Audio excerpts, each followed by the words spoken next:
Daf Yomi, Tractate by Metzia, 25, page 25. A, part 2, with the words Tzibure Peros, Tzibure Maos. The Mishnah teaches, and for these found items one is obligated to proclaim his find. Piles of produce and piles of coins conclude from it that number is a distinguishing mark, and one reclaims his produce or coins by correctly declaring the number of piles. The Gemara rejects that proof. Perhaps one should teach the Mishnah as stating, a pile of produce, it is not the number of piles, but their location that serves as a determining mark. Based on that emendation, conclude from it that location is a distinguishing mark. The Gemara rejects that proof as well. Perhaps one should teach the Mishnah stating piles of produce. Since the authoritative version of the Mishnah is unclear, no proof can be cited from it. The Mishnah teaches, and for these found items, one is obligated to proclaim his find. 3 coins stacked on top another. Rabbi Yitzchak from Migdal says, and this says, and one is obligated to proclaim.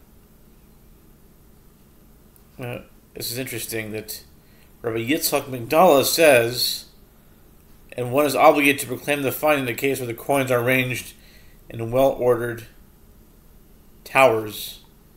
He might have said it just because of his own name, but and this is also taught in Braita. If one found scattered coins, these belong to him. If the coins are arranged in well-ordered towers, he is obligated to proclaim his find.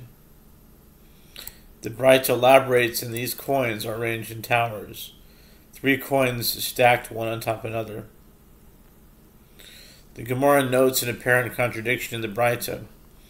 This Braita itself is difficult. In the first clause of the Braita, he said, if one found scattered coins, these belong to him, from which it can be inferred that if the coins partially overlap, he is obligated to proclaim his find. Say the latter clause of the Braita.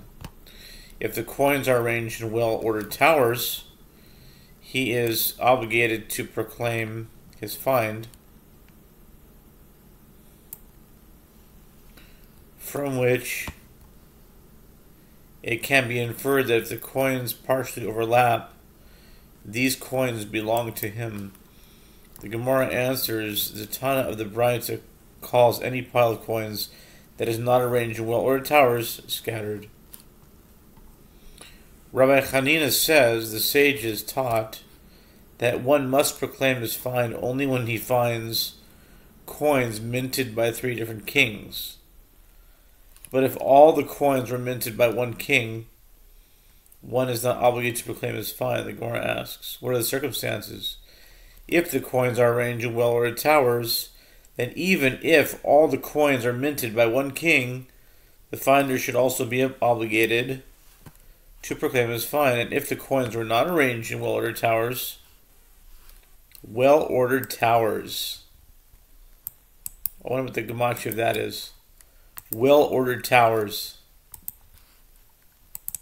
Well-ordered towers, 221. And even if the coins were minted by 3 kings,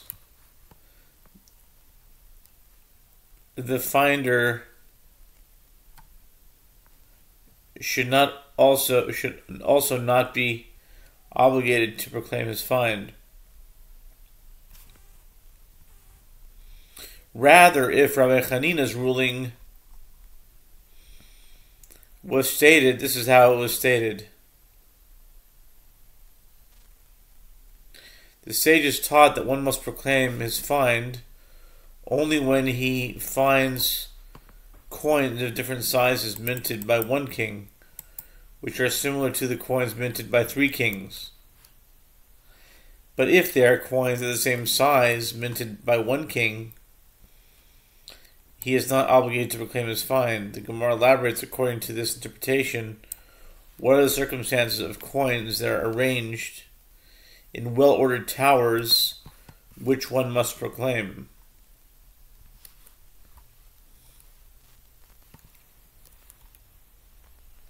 His fine, which one must proclaim?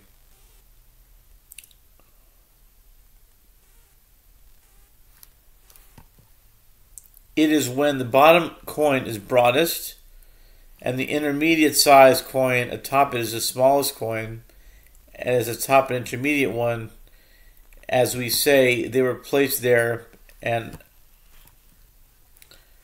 are not all lost at all. But if one finds the coins minted by one king, each of them sized like the other, and even if it is placed on top of one another, these coins belong to the finder. The reason is that it is possible to say that it is happenstance that they all fell together, so the arrangement is not a distinguishing mark. Now, why a person would put them in public place like that doesn't make sense to me, but anyway, Rabbi Yochanan says, even if the coins are minted by one king, one is obligated to proclaim his find. The Gemara asks, what does one proclaim in order to invite the owner to describe his item? The Gemara answers, he proclaims that he found coins, and the owner specifies the number of coins. The Gemara asks, if so, why does the Mishnah specifically teach a case where one found 3 coins, when even if one found 2 coins, they could be identified by their number? Ravina said, since the finder proclaims that he found coins using the plural term, indicating that there were at least 2 coins, if the owner claims that he lost 2 coins, the default of the plural term, he is not providing a distinguishing mark.